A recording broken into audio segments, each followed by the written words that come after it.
Assalamualaikum warahmatullahi wabarakatuh. Jumpa lagi di Radio Jurik. Alangkah lebih baiknya buat teman Radio Jurik yang baru menemukan Radio Jurik, bantu di subscribe dan dipicit tombol loncengnya. Terima kasih. Kali ini Radio Jurik memiliki cerita yang berjudul Teror Malam di Jalan Balikpapan, Samarinda, dikejar kuyang. Kita langsung aja ke ceritanya. Selamat mendengarkan.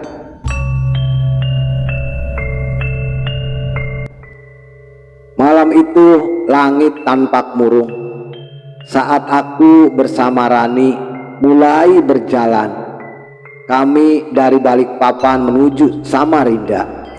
Kami berdua teman sekantor memutuskan untuk pulang menggunakan jalan darat dengan mobil pribadi Rani, tanpa menduga apa yang akan terjadi selanjutnya. Ketika aku memasuki area lebih sepi, suasana mulai terasa berbeda. Rani yang sedang mengemudi mencoba memecah kesunyian dengan bercerita tentang legenda urban daerah itu, termasuk kisah kuyang yang konon meresahkan warga setempat. Aku hanya tertawa, mencoba tidak menanggapi cerita seram dengan serius. Namun tawa kami berhenti ketika tiba-tiba mobil kami mogok tepat di tengah hutan yang gelap. Rani mencoba menyalakan mesin beberapa kali, tapi tidak berhasil. Kami saling pandang, merasakan denyut nadi yang mulai meningkat. Saya memutuskan untuk keluar sebentar mencari sinyal untuk memanggil bantuan. Sementara Rani tetap di dalam mobil. Langkahku terhenti ketika suara aneh mulai terdengar dari kejauhan. Suara yang seperti mendesah dan mengaduh membuat bulu kuduku berdiri. Aku berbalik ingin kembali ke mobil. Namun apa yang aku lihat membuat napasku tercekat. Di atas pohon, sosok tubuh tanpa kaki, hanya kepala, sedang mengawasi kami. Itu adalah kuyang. Dengan cepat aku berlari kembali ke mobil, memberitahu Rani tentang apa yang aku lihat. Wajahnya pucat dan dia dengan segera mengerti bahwa kami dalam bahaya besar. Kami berdua mencoba tetap tenang, mencari solusi dari situasi mengerikan ini. Rani dengan suara yang gemetar mengusulkan untuk berdoa bersama, berharap pelindungan dari Tuhan yang Maha Kuasa. Hati kami berdegup kencang, berharap agar makhluk itu menjauh dari kami. Tiba-tiba suara mendesak itu semakin dekat dan mobil kami mulai bergetar. Kami berdua terdiam. Di luar sana, di kegelapan, kami tahu makhluk itu sedang mengintai. Saat itulah, dengan sebuah keajaiban, mobil tiba-tiba menyala. Rani tidak membuang waktu dan langsung menginjak gas, melaju secepat mungkin, menjauh dari tempat itu. Dalam kepanikan, kami tidak menyadari bahwa makhluk itu ternyata mengikuti kami, terbang dengan cepat mengejar mobil kami. Kami bisa melihatnya dari kaca spion, terbang dengan kepala yang menyala-nyala, meninggalkan jejak cahaya merah dari kegelapan. Rani berusaha keras untuk tetap fokus mengemudi, menghindari lubang dari rintangan jalan. Sementara saya membantu memantau posisi kuyang dari belakang. Kami berdua berteriak ketakutan, berdoa agar bisa lolos dari kejaran makhluk itu. Ketika kami mendekati kota Samarinda, makhluk itu tampaknya mulai menyerah. Kecepatan terbangnya mulai menurun dan tidak lama kemudian ia menghilang ke dalam kegelapan. Kami berdua menghelakan napas lega walaupun masih dalam ketakutan.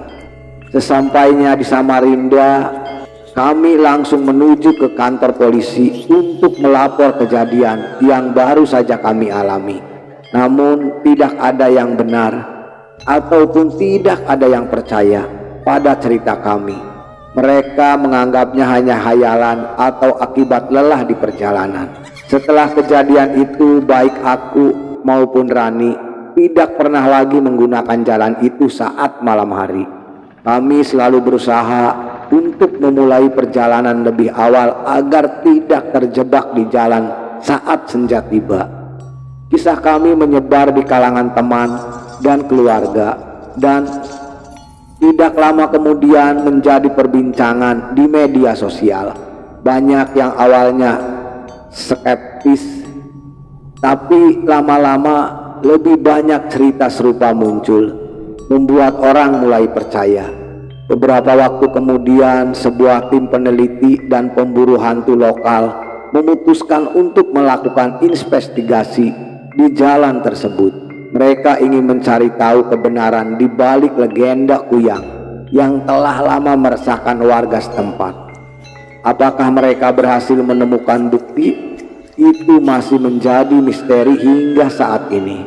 Namun satu hal yang pasti, cerita tentang teror malam di Jalan Balikpapan, Samarinda telah menjadi legenda urban yang tidak akan pernah bisa dilupakan.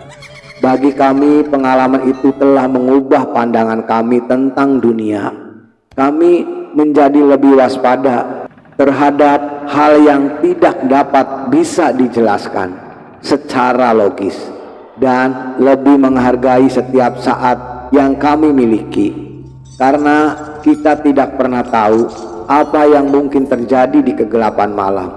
Pesan dari cerita Radio Jurik ini sederhana: tak semua yang kita dengar atau kita baca adalah fiksi. Ada kalanya realitas jauh lebih mengerikan dari cerita-cerita horor yang sempat kita anggap hanya rekaan belaka.